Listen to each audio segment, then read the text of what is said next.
ტელერადიო კომპანია Georgian Times-ი წარმოგიდგენთ წმინდათა ცხოვრება ღირსი სერაფიმე საროველი. მართლმადიდებლური ეკლესიის ისტორიაში არსებობენ წმინდანები, რომელთა სახელიც ღვთაებრივი სიყვარულის, უსაზღრო თვინიერებისა და სულიერი სიხარულის სიმბოლოდ იქცა. მათ შორის ერთ-ერთი უდიდესი და ყოველი ქრისტიანისთვის გამორჩეულად საყვარელი მნათობი ღირსი სერაფიმე საროველია. მისი ცხოვრება იყო მიწიერი ანგელოზის საოცარი მაგალითი, რომელმაც 1000 დღიანი ლოცვით, მეუდაბნოებითა და სულიერი სიფხიზლით უდიდეს სიწმინდეს მიაღწია. მომავალი წმინდანი ერობაში პროხორე მოშნინი დაიბადა 1754 წლის 19 ივლისს ქალაქ კურსკში. მორწმუნე და კეთილმსახური ისიდორე და აღათია მოშნინების ოჯახში. მამა ადრეულ ასაკშივე გარდაიცვალა, რის გამოც მცირეწლოვანი ყრმის აღზრდა მთლიანად დედის მხრებზე გადავიდა. უფალი ბავშვობიდანვე აშკარად უფრთხილდებოდა თავისი მადლის რჩეულ ჭურჭელს და მის ცხოვრებაში უდიდეს სასწაულებს ავლენდა. ერთხელ, როდესაც პროხორე დედასთან ერთად მშენებარე ტაძრის მაღალ სამრეკლოზე ავიდა, იგი სიმაღლიდან გადმოვარდა. თავზარდაცემული დედა საჩქაროდ ჩავიდა დაბლა, თუმცა ყოვლად გამგები უფლისნებით, ბავშვი სრულიად უვნებელი და ფეხზე მდგომი დახვდა. რამდენიმე წლის შემდეგ მოზარდი სასიკვდილოდ დაავადდა.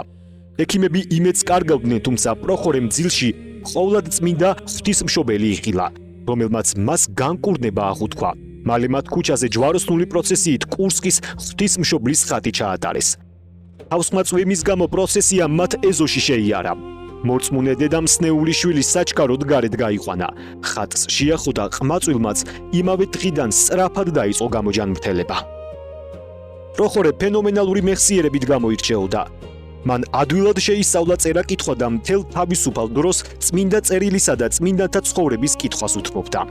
ტოლსტორებთან თამაშს ყოველთვის განმარტოებულ ლოცვასა და სახლებისეული ჭეშმარიტებების წვდომას ამჯობინებდა. სიხმაწვილეშივე პროხორემ მტკიცედ გადაწყვიტა, თავისი ცხოვრება სრულად უფლისთვის შეეწირა. კეთილმსახურმა დედამ სიხარულით აკურთხა შვილის განზრახვა და მას სპილენძის ჯვარი აჩუქა, რომელსაც წმინდანი მთელი სიცოცხლის მანძილზე გულზე ატარებდა.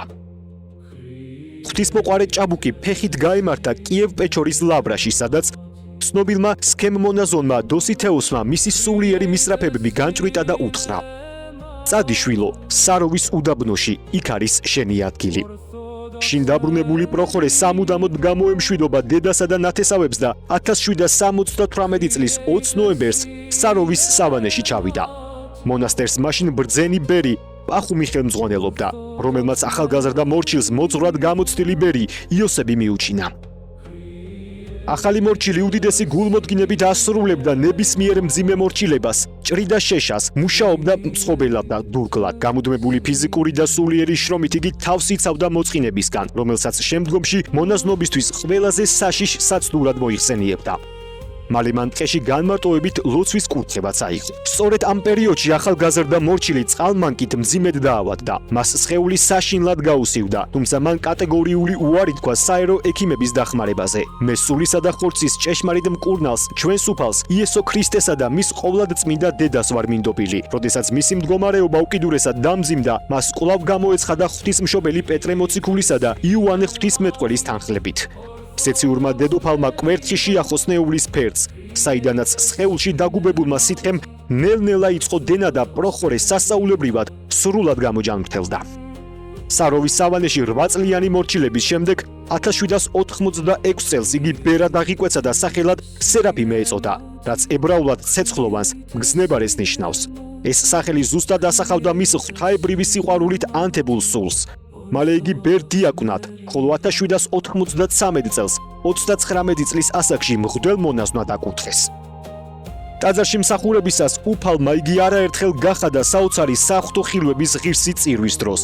იგი ცხადად ხედავდა წმინდა ანგელოზებს, ხოლო დიდ ხუთშაბათს საღვთო ლიტურგიის მიმდინარეობისას თავად მაცხოვარი იესო ქრისტე იხილა, რომელიც ჰაერში ზეციური ძალებით გარშემორტყმული მოდიოდა და მომლოცველებს აკურთხებდა. ამ გამოუგნებელი ხილვის შემდეგ წმინდანმა კიდევ უფრო გაამკაცრა თავისი ღვაწლი. მალე მისი სულიერი მამა ბერი პახუმი გარდაიცვალა და სიკვდილის წინ სერაფიმეს მეუდაბნოების კურთხება მისცა. ახალი წინამძღვრისგან ნებართვის აღების შემდეგ წმინდანი მონასტრიდან რამდენიმე კილომეტრის დაშორებით დაბურულ და უდაბურ ტყეში მდებარე პატარა კელიაში დასახლდა. ტყეში მყოფი ღირსი მამა უმკაცრეს ასკეტურ ცხოვრებას ეწეოდა. იგი განუყრელად ატარებდა წმინდად სახარებას და ყოველკვირეულად მთლიანად კითხულობდა ახალ აღთქმას. კელიის მახლობლად პატარა ბოსტანი მოაწყო. ხუთკარი მოიშენა და საკუთარი ფიზიკური შრომით მოიპოვებდა საზრდოს. იგი დღეში მხოლოდ ერთხელ ჭამდა, ხოლო ოთხშაბათსა და პარასკევს საერთოდ უარს ამბობდა საკვებზე. დიდ მარხვის პირველ კვირას კი შაბათამდე საერთოდ არაფერს მიირთმევდა. მისი მაღალი სულიერების გამო კელიასთან მალე უამრავმა ადამიანმა დაიწყო სიარული, რაც წმინდანის მყუდროებას არღვევდა. წინამძღვრის კურთხევით მან ყველას აუკრძალა მასთან მისვლა. სერაფიმეს ლოცვით კელიასთან მისასვლელი ბილიკები 100 წლოვანი ფიჭვების მსხვილი ტოტებით გადაიხლარდა და დაიფარა. ამიერიდან მასთან მხოლოდ ფრინველები და გარეული მხეცები მიდიოდნენ. ნეტარი მამა სრულიად უშიშრად, საკუთარი ხელით აჭმევდა პურს უზარმაზარ დათვს, რომელიც მის სენაკთან მორჩილად მიდიოდა ხოლმე. ერის ასეთმა ახლოვანმა მოღვაწეობამ განარისხა ადამიანთა მოდგმის მტერი. ეშმაკმა მასზე უმძიმესი ფსიქიკური და სულიერი ბრძოლები მიიტანა. ცდილობდა მის დაფრთხობასა და გონების ამრღვევას ბოროტის რახვებით. სატანის დასათრგუნად წმინდანმა გაუგონარი ღვაწლი იტვირთა.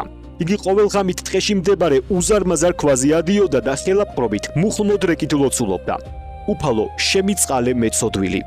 ისიც კი კელიაში ყიდან მიტანილ სხვა ქვაზე იდგა და იქიდან აგრძელებდა ვედრებას. ასეთ საოცარ მდგომარეობაში, სამთრის ყინვასა და ზაფხულის სიცხეში წმინდანმა 1000 დღე და ღამე გაატარა.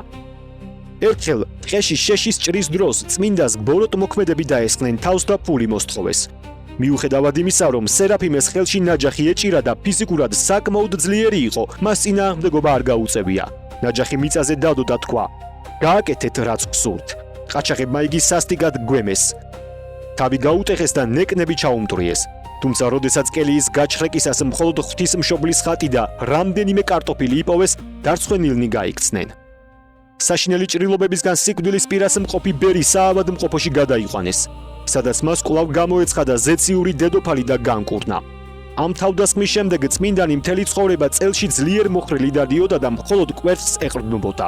მან მთელი გულით შეუნდო თავის შეურაცხმყოფელებს. მოგვიანებით წმინდანმა სრული მდუმარების ღვაწლი იტვირთა. 3 წლის განმავლობაში მას ხმა არავისთვის გაუწია, თუ ტყეში შემთხვევით ვინმეს გადაიყრებოდა, პირქვე ემხობოდა მიწაზე და მგზავრის წასვლამდე არ დგებოდა. 15 წლიანი მკაცრი განდეგილობის შემდეგ უძულრების გამო იგი 1810 წელს მონასტერში დაბრუნდა და ერთ პატარა სენაკში ჩაიკეტა, საიდანაც წლების განმავლობაში არ გამოდიოდა. ხანგრძლივი ასკეტური ცხოვრებისთვის უფალმა სერაფიმეს განჭვრეტისა და სასწაულო მოქმედების უდიდესი ნიჭი მიმადლა. 1825 წლის 25 ნოემბერს მას კვლავ გამოეცხადა და ღვთისმშობელი და მოუწოდა. დაესრულებინა განმარტოება და ხალხის სამსახურში ჩამდგარიყო. ამ დღიდან ბერის სენაკის კარი ღია გახდა აბსოლუტურად ყველასთვის. იგი ყოველ მომსვლელს უდიდესი სიხარულით მუხლმოდრეკითა და სიტყვებით ხვდებოდა: "ქრისტე აღდგა, სიხარულო ჩემო." წმინდანი ერთი შეხედვით ჭვრეტდა ადამიანთა გულებს, დაფარულ ცოდვებსა და სატკივარს. წინასწარმეტყველებდა მომავალს და თავისი ლოცვით უამრავ ადამიანს კურნავდა უიმედო სნეულებებისგან. იგი განსაკუთრებულად მფარველობდა დივეევოს დედათა მონასტერს. მისი სულიერი სიმაღლე იმდენად დიდი იყო, რომ სიცოცხლის უკანასკნელ წლებში მოწმეთა თქმით, ლოცვის დროს იგი მიწიდან ჰაერში მაღლდებოდა. სიკვდილის მოახლოება წმინდანმა წინასწარ იწოდა. იგი საგრძნობლად დასუსტდა და საკუთარი ხელით დამზადებული კუბო სენაკის კართან დაიდგა. 1833 წლის 1 იანვარს იგი უკანასკნელად დაესრო წირვას და ეზიარა. 2 იანვრის დილას მისმა მორჩილმა სენაკიდან გამომავალი დამწვრის სუნი იკრძნო, როდესაც კარები შეაღეს, ნახეს, რომ ირგვლივ წიგნებს ცეცხლი მოჰკიდებოდა. ხოლო წმინდა სერაფიმე ღვთისმშობლის ხატის წინ მუხლმოყრილი ესვენა. მას ლოცვის დროს მშვიდად მიებარებინა სული უფლისთვის. ზუსტად ისე, როგორც თავად წინასწარმეტყველებდა. სანამ ცოცხალი ვარ, ჩემს კელიაში ხანძარი არ გაჩნდება, ჩემი სიკვდილი კი ხანძრით გაცხადდება. საქართველოს მართლმადიდებელი ეკლესია ღირსი სერაფიმე საროველის ხსენების დღეს წელიწადში ორჯერ აღნიშნავს: 15 იანვარს და 1 აგვისტოს.